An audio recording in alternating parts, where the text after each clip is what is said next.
I actually broke up with a girl because her spending habits were so damn bad. She'd always want to eat out every single day, blow money on cars, have accidents, gets repairs, and I just can't handle that because it's not how I operate at the bottom of my damn soul. But by popular demand, so many of you were asking me about my fiance's stock portfolio. As I've mentioned many of times in the past, that I base a lot of my stock investment decisions off what she actually holds, because as a family unit, I don't want to over concentrate in any single stock position. And because money is the number one cause of divorce, this is just generally a fun conversation. And I'm very fortunate that my wife to be coincides with the same philosophies I do about money. She has absolutely zero debt. She's very independent when it comes to investing and her stock positions. She's my better half for a reason, because she donates more money than I do, and she's very family oriented. I mean, what more could you ask for in a wife when you're talking about the financial aspect of things? So if this is a conversation you can relate to, one that you appreciate, damn it, in return, I simply ask that you hit that like button. But because before we look at these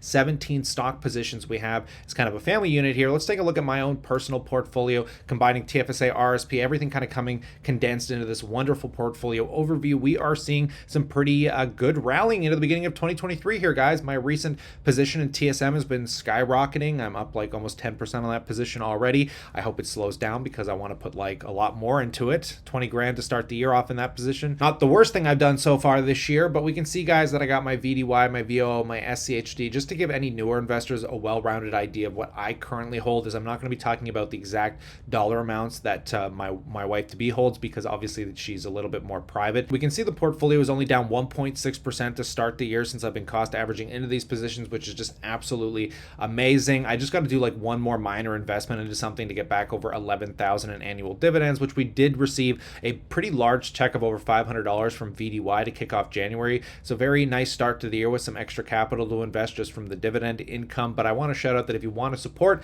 the channel, I do recommend going to portfoliospreadsheet.com, guys. You can purchase one of these wonderful portfolio trackers, whether it's Google Sheets, iCloud numbers that I'm using here, or the Excel version we're soon going to be launching. You buy one, you get them all for free. Use coupon code dividends and you'll get 30% off. But let's get into this with the actual stocks themselves. We're going to break these down one at a time. So as you've seen my portfolio, some of these ETFs overlap, as my fiance does hold VDY and VOO. I think if you're a Canadian, you obviously need Canadian exposure. I always recommend everyone have US exposure, whether it's a total stock market index fund like VT, or obviously VOO, which is my preferred investment into the S&P, which just take a look at the performance of VOO coming into this year. It looks like we've kind of bottomed out. I really wonder if the 327 on this is going to be the bottom of the crash through this 2022 cycle. It'll be really intriguing. Nobody really knows. That's why we just keep cost averaging. But moving into the one that I only hold, which is SCHD, the dividend equity ETF, she has no exposure to that, and she doesn't have any exposure to TSM. This was a new position, a new discovery for me. And again, as much as it's fun seeing the portfolio go up, we're just about to tap 400,000.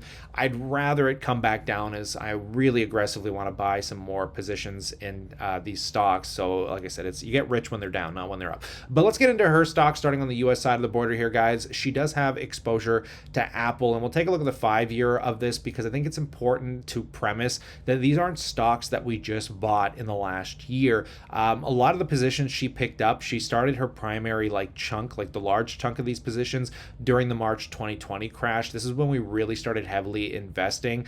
So it's important to note that even though these are pulling back, they're going to become buying opportunities again for us, because we really didn't invest too aggressively at the top of the markets here. We were more or less just buying index funds, which worked pretty well to our favor because they're not down nearly as much as some of these individual positions are. She does hold Microsoft, just made a massive a $10 billion plus investment in ChatGPT.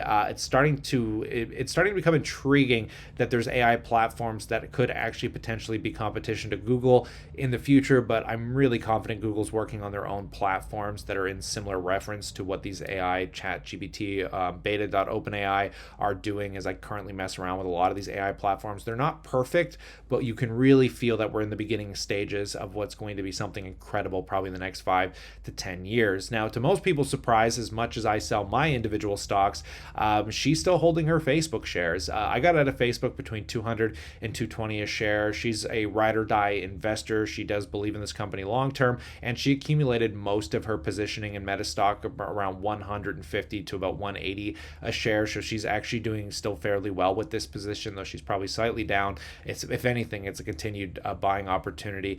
She's gotten in the market at incredibly good times. But recently she did start buying the Amazon dip and the Google dip as well. I'm not the biggest fan of this positioning personally, because I'm one of these people that's starting to realize you're better off maybe picking 3 or 4 stocks you love and then putting the rest into ETFs. So that way it's a little easier to cost average into these investments, because obviously when you start buying 5 or 10, 20 stocks, it's really hard to pick and choose what ones are the best ones in that moment to invest in. But obviously all incredible companies to be buying. She does own Johnson & Johnson. This one's obviously going to be doing its spin-off company here very shortly, and obviously a stock that Warren Buffett still owns. I'm not too keen on the valuation of this stock, so we haven't bought any of it in quite a little bit of time here, because I really feel like Taiwan Semiconductors in comparison to something like J&J offers way better fundamentals, very healthy starting dividend yield. But Johnson & Johnson obviously is the world-renowned dividend king of the dividend investing community. Leading into the Canadian side of the border, however, a lot of you think we were done with Riocan because I sold it, but I'm not done with Riocan. I just took that money, dumped pretty much all of it into my TFSA, loaded a lot of that up into TSM and the indexes and things like that, but we still have some exposure. Very important to mention that most of us were buying this down here. So I'm not the biggest fan of perhaps buying the tops up here, but when Riocan dips and we see these below the $20 a share, that's where probably the best for most people would be to accumulate it. And I'll do some more updates on these REITs going down the road. I think it's important to note that I think the only position she really sold off recently, which I see in this article here, is Algonquin Power and Utility Corp. When they showed they mismanaged their debt, we pretty much exited that position immediately, somewhere in the higher $10 range. It could potentially be a buying opportunity down here, but I think a lot of us miscalculated their debt structure, which obviously led to some detrimental pain for any of us holding it. But this is why we own a diversified portfolio. Getting into the financial side of things, you can't have a Canadian portfolio without owning Canadian banks. So we do got some exposure to Toronto Dominion Bank. She's got Canadian Imperial Bank and Bank of Nova Scotia. What I really like is that because she's been buying VDY, we have a huge exposure to the Vanguard Canadian High Dividend Yield ETF, that it has a big exposure to Royal Bank. So buying these individually, these lower market cap banks really gives us an equal weighting in the financial sector, which I think is really cool. Moving into the speculative side of the portfolio, this one is probably a nostalgic surprise for most people, but yeah, I've completely exited my MindMed position, but she's still holding some shares in a nostalgic past to just keep onto it and see what happens in the long run. You got to remember, these are stocks, again, we've been in the market for so long. We were buying this literally for like 50 cents on the dollar. Like, we were buying this for nothing. It shot up to this crazy valuation at which we obviously sold out of a lot of it. I think there's been a bunch of like reverse splits and stuff, so these pricing points aren't accurate to what we were paying and selling it for, but we were selling it all out up here. I exited the position 100%, made a small fortune, as many of you OG subscribers did, but she's still holding on to it. So we'll see what the future holds for the psychedelic sector with MindMed. Now, one that I hold that she does not hold is my recent position, the only single stock I really bought last year, which was Aduro Clean Technologies. This was a proud sponsor of the channel and actually turned out to be a company I really loved, so I did actually take a position in it myself. It has outperformed the S&P 500 over the last year, and they're basically turning waste plastics into fuels. So if you've never heard of this company, it does come with some higher risk because the technology is just being proven out. They do have a huge partnership with Shell, and it'll be neat to see how this goes, but these are a much smaller percentage of our overall portfolio. I call these kind of our gambling stocks, though I think the odds of us making money over the long run are much greater than buying a lottery ticket.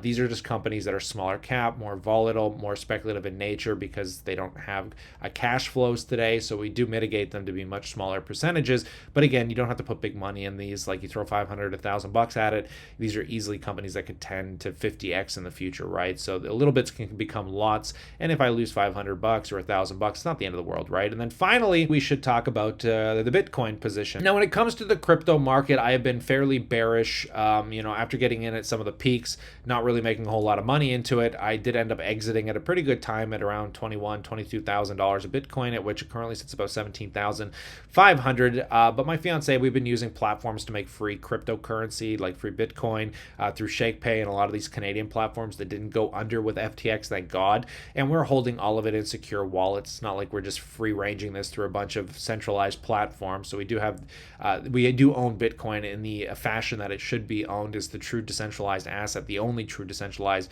asset really is Bitcoin. So she does still hold her Bitcoin position, and we're still making money on it through Shakepay. I think I'll leave the referral link down below if people want to get involved with the Shake Stats. You literally shake your phone every day. They still do this free promotion where you can get incremental amounts of free Bitcoin. But again, this is highly speculative, so it's a very, very tiny amount of our overall portfolios. Point, I'll pass the question off to you. How do you and your spouse manage your stock portfolio? I'm very proud to say that my fiance, my wife to be, is very involved in her portfolio. She loves learning companies. She's very independent in that sense of things. As I know many couples, there's usually one or the other that deals with most of the financing. But I believe this to be an educational front where both people should be involved. It shouldn't be a one or another party thing. Somebody can be a little bit more educated and dominant in the subject and pay a little bit more attention, but I think both people should always be involved. But I'll let you guys tell me what you think down below.